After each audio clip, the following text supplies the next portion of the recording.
অসম্ভব স্বাদের পারফেক্ট একটি বিরিয়ানি রেসিপি নিয়ে হাজির হয়ে গেলাম। তো হ্যালো এভরিওয়ান, আসসালামু আলাইকুম। কেমন আছেন সবাই? আশা করছি ভালো আছেন। তো দেখতেই পাচ্ছেন আজকে বিফ বিরিয়ানি বানিয়ে ফেললাম, আর খুব ইজিলি ঘরের যে মশলাগুলো আছে ওগুলো দিয়ে বানিয়েছি। কোনো বাইরের মশলা বা প্যাকেটজাত কিছুই লাগবে না। ঘরে যে মশলাগুলো আছে ওগুলো দিয়ে খুব সহজেই বানিয়ে নিতে পারবেন আমার মতো করে এই বিফ বিরিয়ানি রেসিপিটি।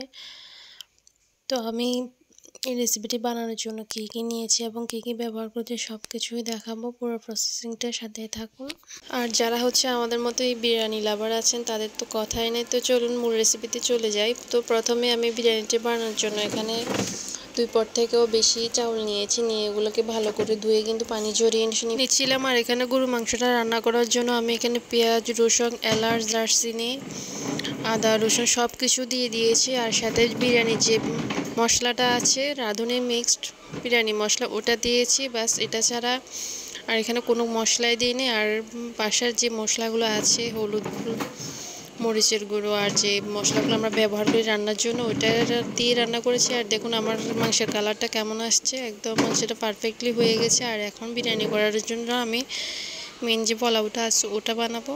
তো ফার্স্টে এখানে আমি তেলটা দিয়ে দিলাম। তেল যত বেশি দিবেন, যত ভাজবেন তেলের মধ্যে, তত কিন্তু ঝরঝরে হবে। এখানে পোলাও রেসিপিটা বানানোর জন্য এখানে আমি পেঁয়াজ, রসুন আর আস্ত কতগুলো মরিচ নিয়েছি।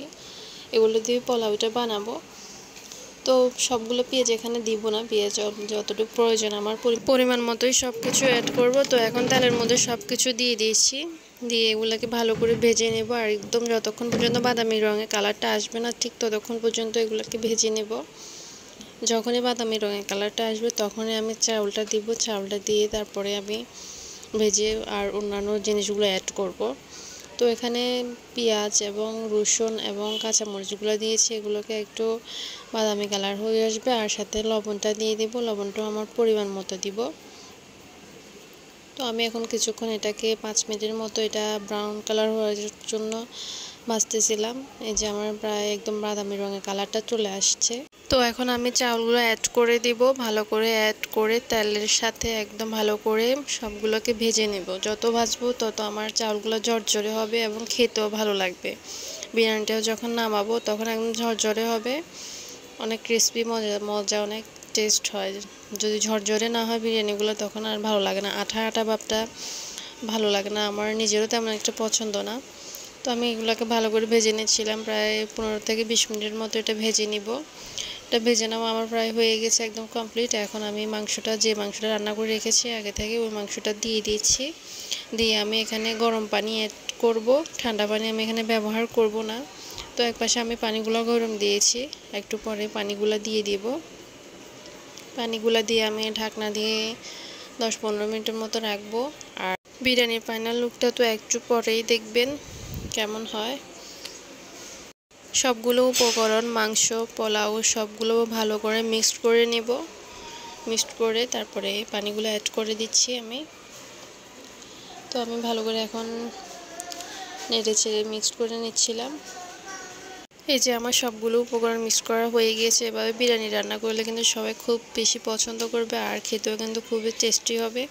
আর এই পর্যায়ে যখন আমার মিক্স করা হয়ে গেছে, আমি যে গরম পানিগুলো আগে থেকে করে রেখেছিলাম সেগুলো অ্যাড করে দিয়েছি। অ্যাড করে ঢাকনা দেওয়ার পরে আমার এই বিরিয়ানি ফাইনাল লুকটা দেখেন।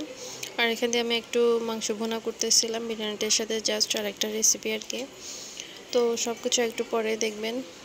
তো এখানে আমি যে মাংসগুলো রাখছি ওগুলো দিয়ে দিচ্ছি। এগুলো বিরিয়ানির সাথে খাওয়ার জন্য এক্সট্রা আরেকটা রেসিপি করতেছিলাম। এখান দিয়ে একদম এগুলোকে কালো ভুনা করব আমি, বিরিয়ানিটা খেতে যাতে আর একটু টেস্ট ভালো হয় সেই জন্যই এই মাংসগুলোকে আর একটু ভুনা করতেছিলাম আমি। তো আমার বিরিয়ানি রান্নার রেসিপিটি একদম পুরোপুরি কমপ্লিট, পারফেক্ট একটা বিফ বিরিয়ানির রেসিপি। পুরাই একদম ইয়াম্মি টেস্টি হয়েছে। আর দেখতেই পাচ্ছেন আমার বিরিয়ানিটা দেখতে লুকটা কেমন হয়েছে, খুবই টেস্ট। আপনারা একবার হলে আমার মতো এভাবে ট্রাই করবেন, বাসায় বানিয়ে নেবেন। আর যারা তো পারেন তাদের তো কোনো কথাই নাই। অনেক ঝরঝরে হয়েছে বিরিয়ানিগুলো, যেমনটা আমি চেয়েছিলাম আর কি, একদম ঝরঝরে পারফেক্ট একটা বিরিয়ানির রেসিপি।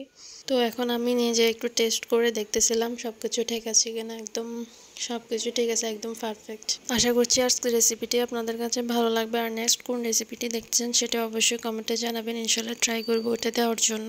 তো সবাই ভালো থাকবেন, সুস্থ থাকবেন। Thanks for watching. আল্লাহ হাফেজ।